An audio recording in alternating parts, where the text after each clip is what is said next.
학생들 이야기를 들어보게 되면은 이제 어떤 시험을 좋아하느냐, 시험 종류 가운데에 이제 두 부류로 나눕니다.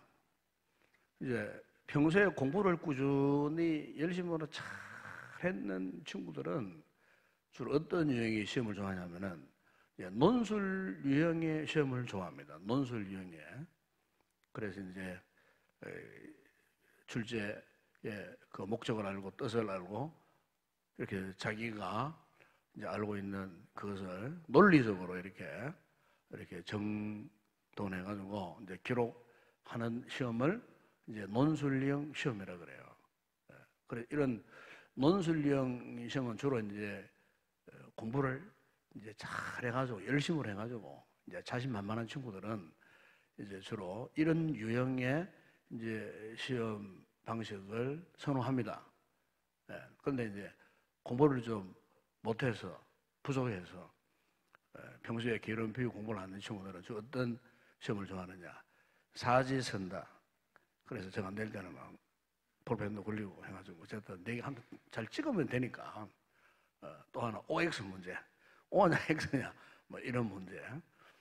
그래서 이제 공부를 제대로 못해서 자신감이 없으면 이런 유형의 이런 이제 시험 형태를 이제 선호하는 데가 있어요. 그런데 사실 시험 좋으면요, 논술형 시험보다도 이 사지선다가 더 힘들고 또 사지선다보다도 OX가 더 힘들어요. 그래서 이 같은 논술형 플러스 그다음에 사지선다 내지 오지선다 플러스 그다음에 OX 문제가 들어있는 시험이 있어요. 한번 알아보세요. 어떤 시험이 있어요? 강도사고시입니다. 강도사고시. 지금 어떤지 모르겠지만 우리가 강도사고시 시험이 처음 이제 출제 방식이 바뀌어졌는데요. 이렇게 나왔어요. 논술형 플러스 사지 내지 오지선다 플러스 OX 문제. 그런데 제일 어려웠던 문제, 그리고 제일 많이 틀렸던 문제가 뭐냐? OX 문제입니다. OX 문제. 거기에서 순간 잘못 선택해가지고 떨어진 분들이 굉장히 많았어요. 그것도 문제 한 문제가 큰 문제니까, 점수가 많은 거니까 한번 날아가 버리면 끝나버리는 거예요. 반대로 가장 쉬웠다는 문제가 이구동성으로 논술형 이제 문제였다고 뭐 그렇게 이야기를 합니다. 그런데 논술형 문제든 뭐 사지선다 문제든 OX 문제든 학생이 이 시험을 치를 때에 가장 중요한 것이 뭐냐면은 과연 이 문제의 의미가 뭐냐, 과연 이 문제가 무엇을 목적으로 하느냐 하는 것을 분명히 알아야 되는 거예요. 그러니까 그 문제를 출제하게 된 그 목적이 무엇인가, 이것을 모르면은요, 뭐 논술형 문제든 사지선다, 오지선다 선택 문제든 OX 문제든 정답을 맞출 수가 없어요. 중요한 것은 그 문제의 목적이 뭐냐, 그 출제된 목적이 뭐냐, 이게 굉장히 중요한 문제거든요.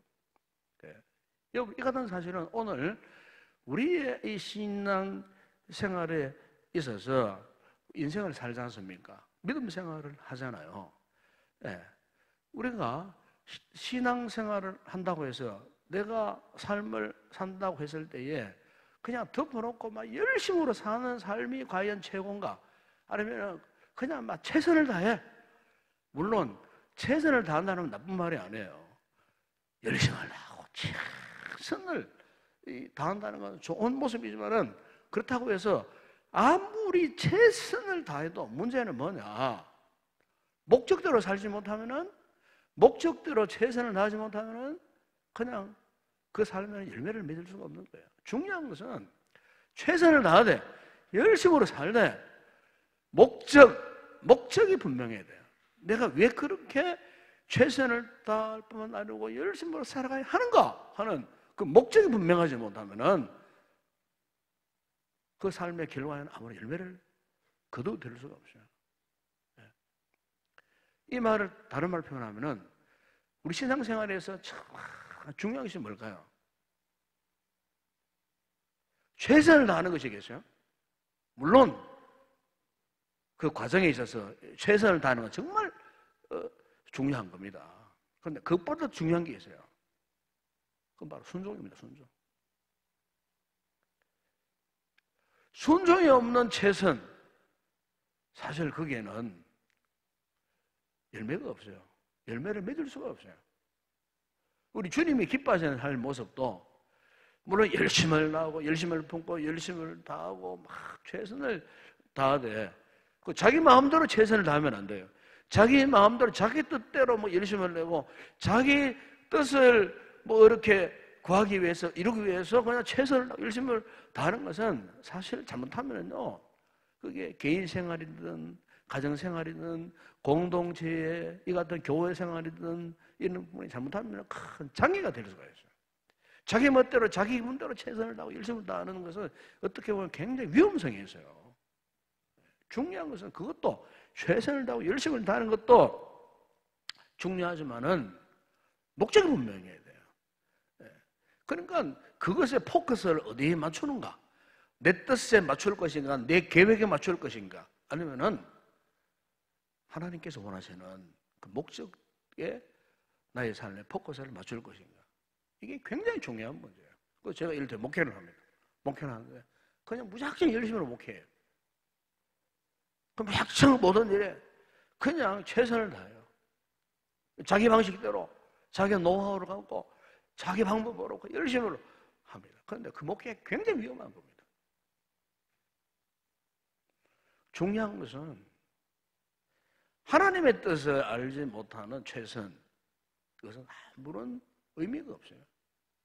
이 신앙생활에서 정말 중요한 것은 우리가 하나님의 뜻을 깨닫는 거예요. 하나님의 뜻을 아는 거예요. 그리고 깨닫고 아는 것에 그치면 안 돼요. 그 하나님의 뜻대로 순종을 해야 돼요. 이게 중요한 거예요. 바로 오늘 우리가 본문에 이 사도 바울이 그죠? 중요한 시점에 있어요. 그야말로 전 세계의 역사의 흐름이 아시아로 흘러갈 것인가, 유럽으로 흘러갈 것인가. 아마 바울은 그 시점에서는 이 사실을 몰랐을 거예요. 우리가 지나간 역사를 놓고 보니까 우리는 알 수 있는 거예요. 바울이 서 있는 이 시점이 지금 하나님의 놀라운 이 세계 역사의 흐름이 아시아로 계속 흘러갈 것인가, 아니면 유럽으로 흘러갈 것인가 하나 중요한 역사의 이 세계 역사의 기록점에 서서 있는 시점이 어디냐? 지금 바울이 지금 오늘 본문 읽었던 이 말씀처럼 지금 무시아를 지나서 지금 드로아로 내려가는 그 시점이에요. 그 시점. 그런데 이 중요한 시점, 그동안 바울이 아시아에서 참 복음을 전했을 때에 정말 많은 이들이 예수를 믿고 주님의 제자가 일어나고 막 교회도 세워주고 하는 이런 모습을 보고서는 이 바울이 계속해서 아시아로 그러니까 이 복음의 이 동진을 향하여서 아시아로 가고자 해서요. 바울은 그게 바울의 생각이었어요. 바울이 객관적으로 볼 때도 그 당시에 여러분 지금은 유럽이 뭐 정말 막 고상한 도시도 많고 뭐 아름다운 숲도 많고 막 이렇게 참 뭐 사람들도 세련되고 하지만요. 지금부터 2000년 전 아니 뭐 멀리 볼 필요 없어요. 한 400~500년 전만 500년 전만 하더라도 유럽보다 아시아가 더 잘 살았습니다. 세계적인 갑부 부자들이 아시아에 훨씬 더 많았어요. 아시아에 먹을 것, 아시아의 온갖 보배들, 아시아의 뭐 옷부터 해서 뭐 종이부터 해서 세부치부터 해서 무기부터 해가지고 심지어 그 뭡니까? 요즘 좋아하는 차 종류 마시는 차, 그걸 말하는 음료수 차, 그걸 말하는 거죠. 그런 차 종류부터 해갖고요. 유럽에는 없었어요. 유럽에는 여러분 중세시대 영화 보세요. 중세시대 유럽의 그 환경 분위기는요, 그야말로 야수들로 꽉 찼어요. 맹수들로 꽉 찼어요. 그냥 막 시커먼 대륙에 그냥 막 길도 없었어요. 그냥 막 숲막 팍 우져 있었어요. 예? 길이 포장되고 그런 길도 없었어요. 산길이에요, 산길. 여러분요, 독일이 뭐 저렇게 지금 뭐 잘 사는 것 같아도 영국이 잘 사는 것 같아도 독일의 게르만 민족 아닙니까? 야수 같은 민족들이에요. 저 영국의 바이킹족이잖아요, 바이킹족. 지금 신사인 나라 그 조상들은 바이킹 해적들.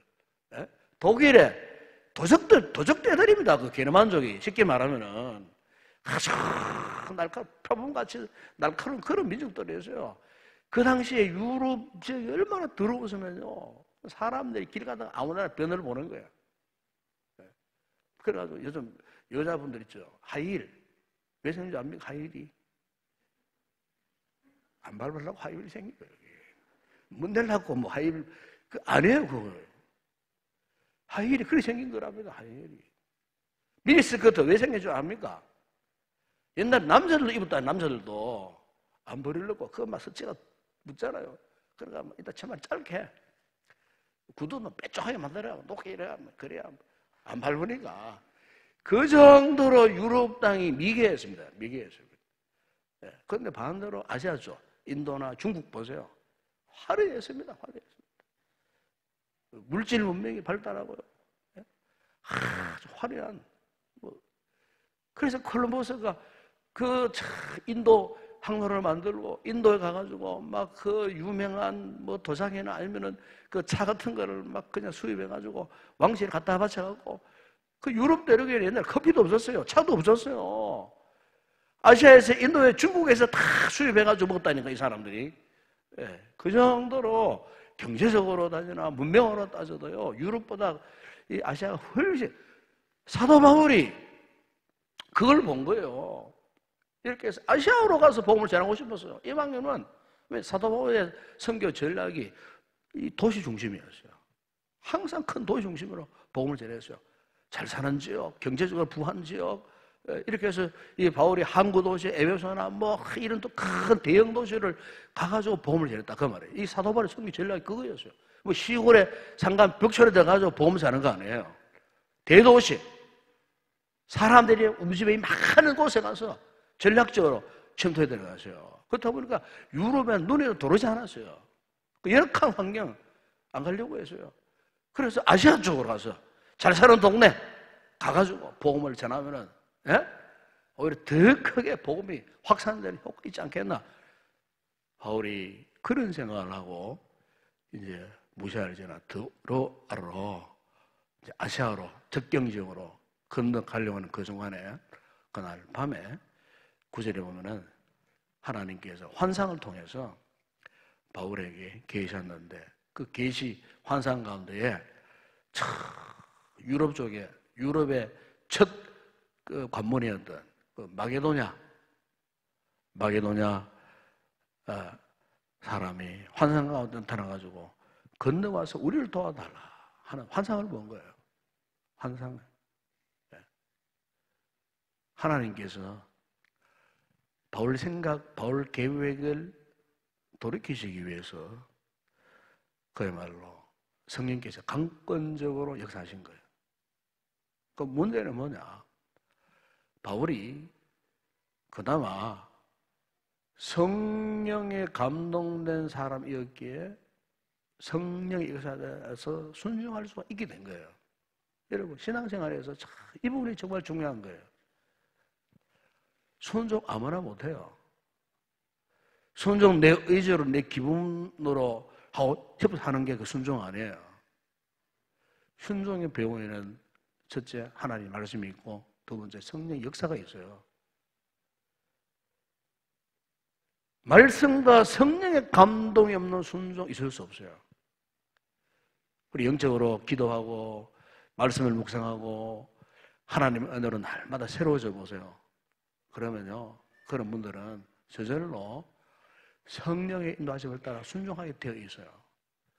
그런데 기도도 하지 않아, 말씀 묵상도 하지 않아, 예배도 드리지 않아, 자기 마음대로 그냥 믿고 싶은 대로 믿어요. 이런 분들은 일단은 뭡니까?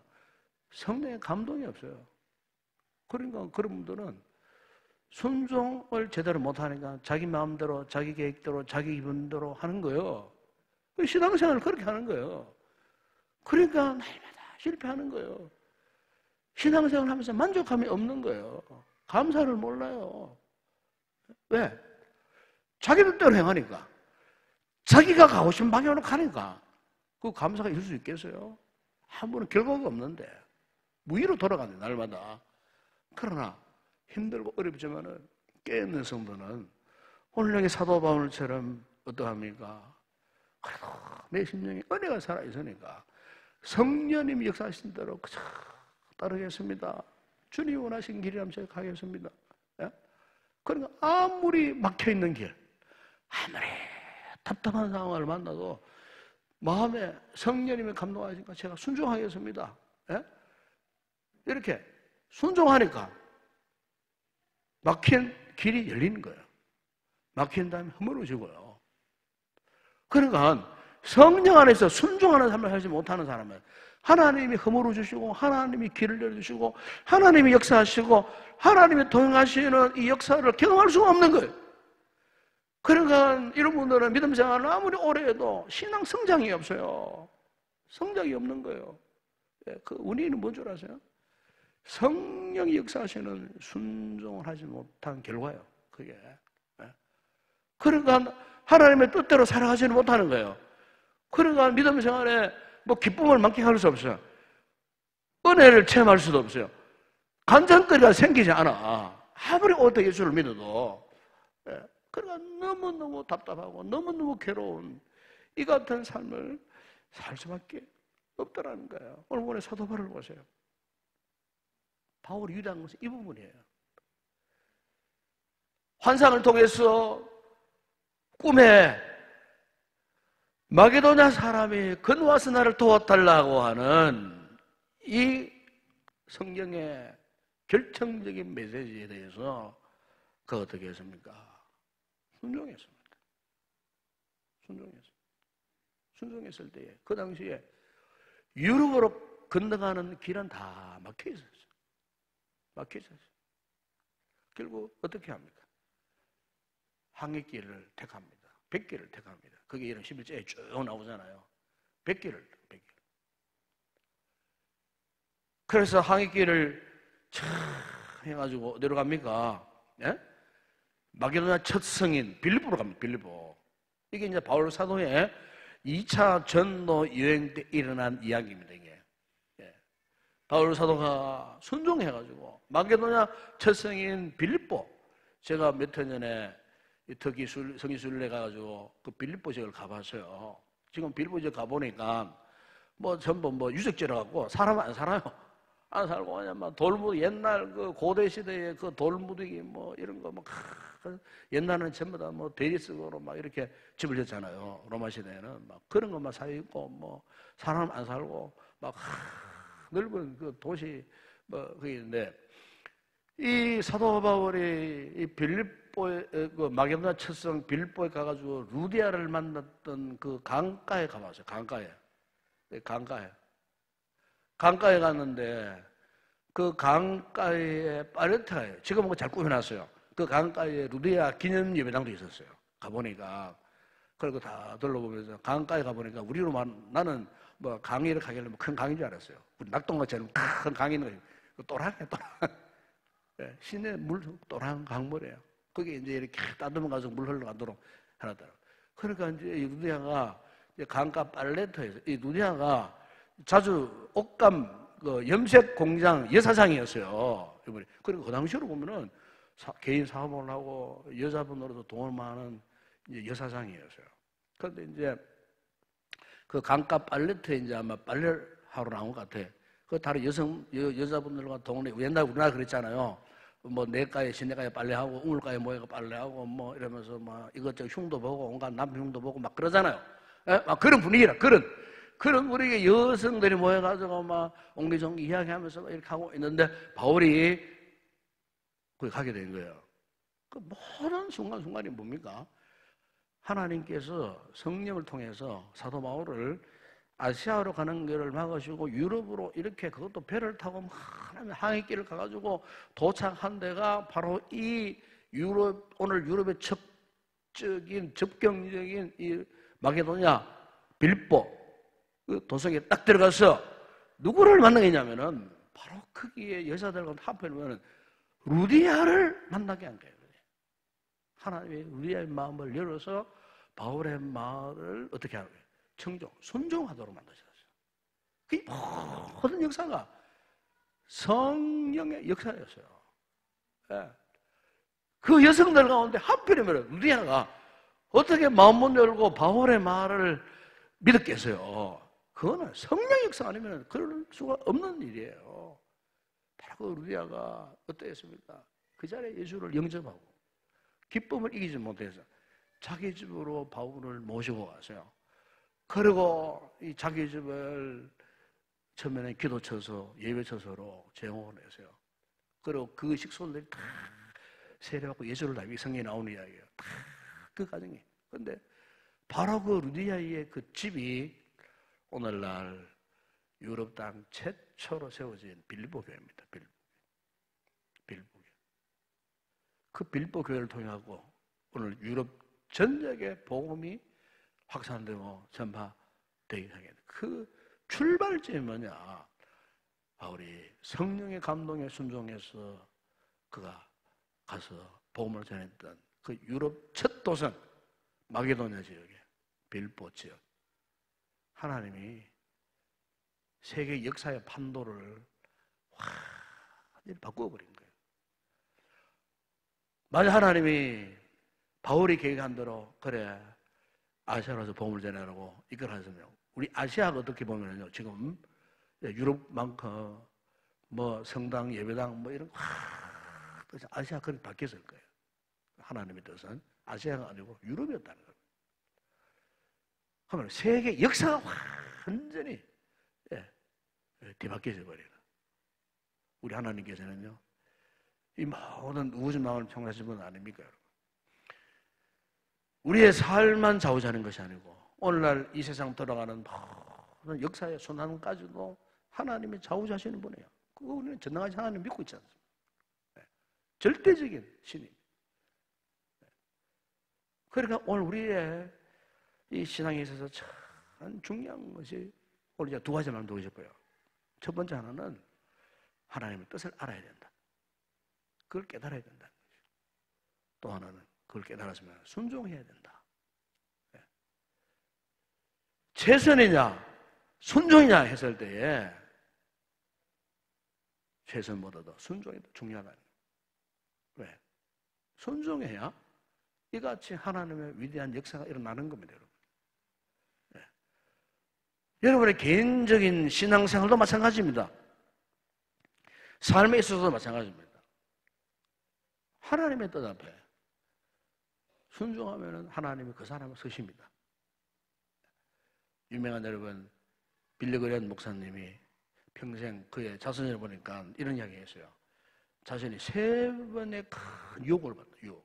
3번의 큰 유혹을 받았는데 한 번은 어느 미국의 동부권의 아주 유명한 큰 대학입니다. 지금도 큰 대학에 이 빌리그리안 목사님을 총장으로 청빙에 가려고 초청을 했어요. 여러분 동부권의 그 유명한 대학 그 총장으로 가보세요. 평생 출세합니다. 평생 그 이름이 그 학교 역사에 남아요. 네? 존경받고 말이죠. 그 청빙이 있었는데 그분이 그 청빙을 거부했답니다. 그 또 한 번은 뭐냐? 지금 미국이 한참 지금 선거가 지금 뭐 거의 막바지 들어갑니다만은 상원 의원에 출마해달라는 이 제안을 받았어요. 이 정치권에서. 왜냐면 그 당시에 빌리그리안 목사님이 뭐 그냥 미국 전역의 그 지도자 역할을 했기 때문에 이분을 얘기하면은 뭐 민주당이든 공화당이든 뭔가 대박이 터질 거 생각하고 정치인들이 원래 그렇게 계산을 하잖아요. 유명 인사를 영입을 하려고 온갖 그 제안을 다 한 거예요. 특혜를 했지만은 빌리건 목사님 그것도 거부해버렸어요. 그럼 마지막에 또 한 번 유혹이 있었는데 부통령으로 출마해달라 제안을 했어요. 부통령으로. 여러분, 미국의 부통령은 대단한 겁니다. 미국이 부통령이 되면요, 상원 의원의 의장도 됩니다. 권력이 막강합니다. 네. 그러니까 뭐 정치적으로 막 출세길이 활짝 열리는 그런 유혹을 그가 받았을 때 이 세 가지를 단호하게 거부했답니다. 왜 거부했을까요? 자기 영광을 위한 욕심을 우선하지 않고 하나님의 부르심에 응답하기 위해서. 그래서 그걸 거부했다는 겁니다. 왜? 그분의 소명은 전 세계에 복음을 전하는 사명이었어요. 전 세계. 그래서 그분이 그 길을 선택했을 때에 전 세계 수억 명의 사람들에게 복음을 전하고, 우리 한국교회도 70년대에 한국교회 5.16 광장, 여의도 광장에 집회를 오셔갖고 그때 100만 명이 움직이는 집회 가운데 불이 떨어졌어요. 한국교회가 그분을 통해 갖고요 붕이 되었습니다. 사실은 성령에서 강력하게 나타났어요. 30만 밖에 안 되나 이 기독교회 그 집회 후에 300만 명으로 크게 붕되고 70년, 80년대에 그야말로 90년대에 이르도록 1000만이 넘는 교회로 성장하게 된 그 시발점이 바로 그분을 통했거든요.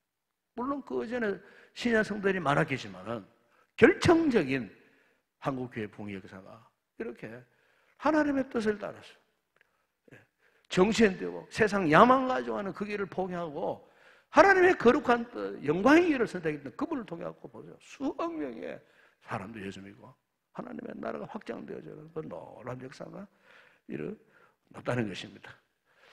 오늘 우리 이 밤에 우리가 바울의 이 같은 모습을 통해서 여러분, 우리가 이 본받아야 할 부분도 이 부분이 아니겠습니까?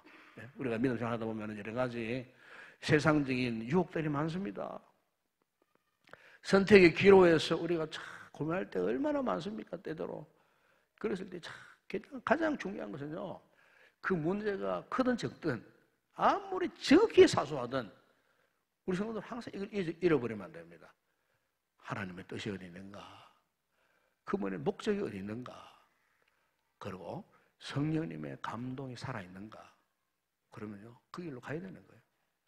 그걸 선택해야 되는 거예요. 그렇게 할 때 하나님께서 우리의 삶을 축복하시고 영광 받으시고, 이런 우리의 믿음의 이 같은 결단을 통해서 하나님의 위대한 역사를 나타내시리라 믿습니다.